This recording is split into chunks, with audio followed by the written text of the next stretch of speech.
Interstate 475, Michigan. Yeah. Alright, 475 is a route that travels from I-75, meeting up with it twice, and travels past downtown Flint and its area. Alright, first we're going to be talking about northbound I-475. Alright, so I-475 starts at a junction at I-75 in Grand Blanc, where it only has a northbound exit, or I-75 is signed for Saginaw and I-475 is signed for downtown Flint. Before we actually get into Flint's city limits, we are traveling through Burton first, and then and only then at Hemphill Road's exit do we reach Flint's city limit. Alright, and then we come up to a junction before downtown Flint. I-475 is now signed north for Saginaw because of I-75, and we have Lansing and Port Huron with I-69. Dudes. And here comes the actual split. I-69 west is for Lansing, and I-69 east is for Port Huron. Here's a look at what the interchange looks like from the bottom level. It's a pretty nice interchange. It has 4 levels, including this one. Over in this direction is downtown Flint, but you won't be able to see that much.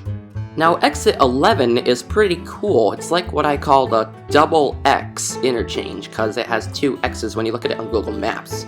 Here's what it looks like in real life, though.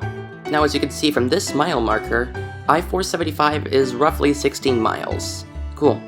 We now meet with I-75, where it's also running with US 23. Signed north for Saginaw and south for Detroit.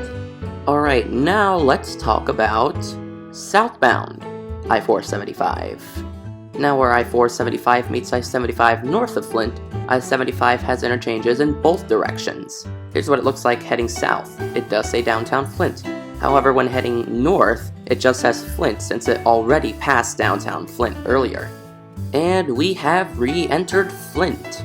Alright, here's another look in the winter at the double X interchange. That's pretty neat. Now heading southbound, you can actually get a glimpse at one of Flint's buildings. It's probably its tallest, as you can see in the distance. And we meet up with I-69 again. We see the same directions for I-69, and I-475 is now signed for Detroit, it going to meet with I-75 later again. Now a quick word of note to go about Bishop International Airport. I-75 is the better way to go because you can actually see the airport whilst traveling on I-75. We now leave Flint and re-enter Burton. Alright, and after that, we come to an end at the junction with I-75 southbound only. Now just something to mention that's pretty interesting actually.